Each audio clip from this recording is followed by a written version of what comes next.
En Suisse, la Rodonne, c'est un véritable cauchemar environnemental. 55 000 tonnes de déchets industriels, chimiques et hospitaliers sont abandonnés sur le massif de la Nerte. La décharge Bondil, c'est son nom, est fermée depuis 1970. Pourtant, des milliers de résidus toxiques gisent toujours sur le site. Reportage Henri Serin, Frédéric Renard. Cette joggeuse longe sans le savoir l'ancienne décharge d'Ansuez. À son arrivée, le maire de la commune va lui rappeler la présence de ce panneau d'alerte qui en interdit l'accès. Il y a une décharge qui date depuis longtemps, qui est signalée à l'entrée. Là, je vois que vous êtes une habituée du coin. Voilà, c'est juste pour vous le rappeler, quoi. Voilà, il faut. Donc il ne faut plus que je vienne, c'est ça? Celle-là. D'accord. Un élu aujourd'hui plus c'est pour vous, qu'inquiet, parce que il nous propose de parcourir le site. 4 ans seulement après son ouverture, en 1964, la décharge faisait déjà l'objet de pétitions. Fermé en 1970, le lieu ne sera jamais dépollué. C'est pas normal que 50 ans après, on soit toujours devant une situation aussi compliquée, même si le temps a passé. Voilà, il faut faire quelque chose. Ces flacons enfouis dans la terre proviennent de différents hôpitaux et laboratoires de la région. Nous sommes sur l'un des 3 bassins de la décharge où, sous cette herbe verte, de nombreuses études ont confirmé la présence de déchets toxiques liquides encore actifs. On est devant un site magnifique avec une pollution qui est connue de tous depuis de très longues années, avec des arrêtés préfectoraux, avec des services de l'État, la DRIR à l'époque, la DREAL aujourd'hui, qui ont pu s'exprimer sur le sujet.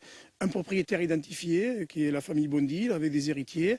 Voilà, donc je pense qu'il faut maintenant que l'État prenne le dossier en main et fasse, allez, si je peux m'exprimer comme ceci, faire payer les pollueurs.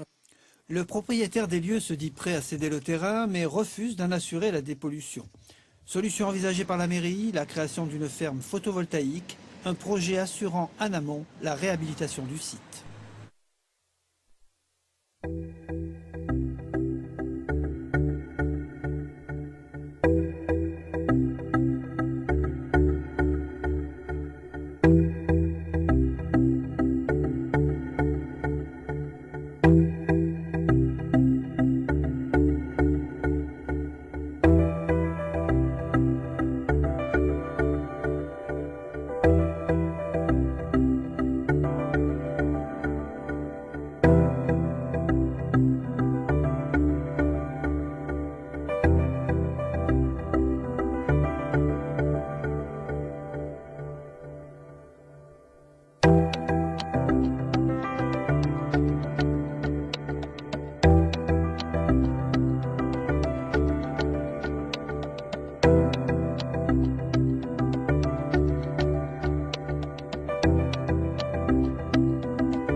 Les enfants en car sont arrivés par cette route, sont passés devant le premier panneau d'interdiction, devant le deuxième panneau d'interdiction, ont pris la piste de contournement de la décharge et sont venus stationner ici, au pied du bac, à 50 mètres de la zone de plantation.